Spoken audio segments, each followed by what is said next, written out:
Hi guys, we're now halfway through Season 2 of Mamemeister's High Score Kerfuffle, and last week's game was another selection from me. Raiden by Saibu Kaihatsu, released in 1990. What a great game. There's so much I love about this game, and for 1990 it's absolutely incredible. The music especially is something I find excellent, and really adds to the experience. The downside is that this game is brutally difficult. Just completing the first level is a significant achievement, and it took me a while to do so. Even so, the game is highly enjoyable, very intense, and extremely satisfying when you make progress. In many ways, that's the beauty of arcade games: extreme difficulty, bringing high levels of satisfaction upon achievement.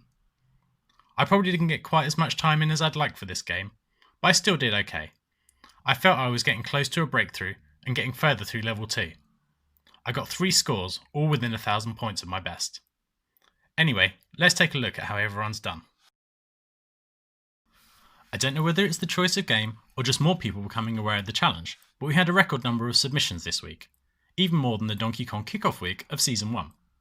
With 20 submissions, just getting on the scoreboard presented a significant challenge, and would have required getting to level 2, which as I said is pretty difficult.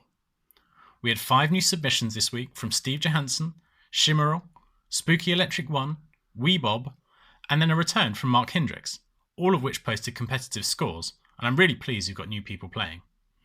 In terms of the results, both Yoda Gamer Steve and Craig Flanagan did well, and without any new submissions would have been in points paying positions, but they are down in 13th and 14th. We've got 3 of our new submitters in 10th to 12th. I've ended up in 9th with a last minute submission from Robert Morrison, who beat me by 80 points, finishing 8th. We had a return from Mark Hendricks in 5th with a nice score, and you can see his performance over on his YouTube channel. Above Mark we've got some big scores, all of which would have got past level 2 that I and others were stuck on.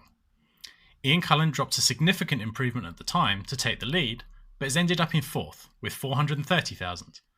This was beaten by 10 Shearers, who finished in 3rd with 450,000. A great performance from Panther UK for 2nd place with 550,000, but once again, dominating the field is Andrew Lowe with a nuts 760,000. A very well done to Andrew, and once he dropped that score, no one was able to come close. There was a suggestion that the best from Charlie Farr might be competitive with that score, but once again we've not heard from Charlie. With the results of Raiden in, let's see what the table looks like at the halfway point. I've updated the table and added a new column to the leaderboard, which is the position change from last week. Mark Hendricks has jumped into 13th place with those 10 points from Raiden. Mr. Cosine is up into 12th with a good run this week. Things are fairly stable for the majority of the table, but we've got Robert Morrison and 10 Shearers dropping down, and Ian Cullen and Panther UK jumping up. There's not much between Robert and Ian for 4th, and also between 10 Shearers and Panther UK for 2nd. Finally, and unsurprisingly, it's still Andrew Lowe leading the pack, with 4 wins out of 5. He now has double the points of 2nd place, and is completely dominating proceedings this season, with impressive performances every week. His lead is beginning to look unassailable. With the leaderboard updated, let's take a look at this week's game. This week, we have another game suggested to me, this time from Colin Jones, and he's chosen Shao-lin's Road, released by Konami in 1985. The game was also released as the lazily titled Kicker in other regions, and the games are identical to each other than the title screen, so feel free to play either depending on what you have available.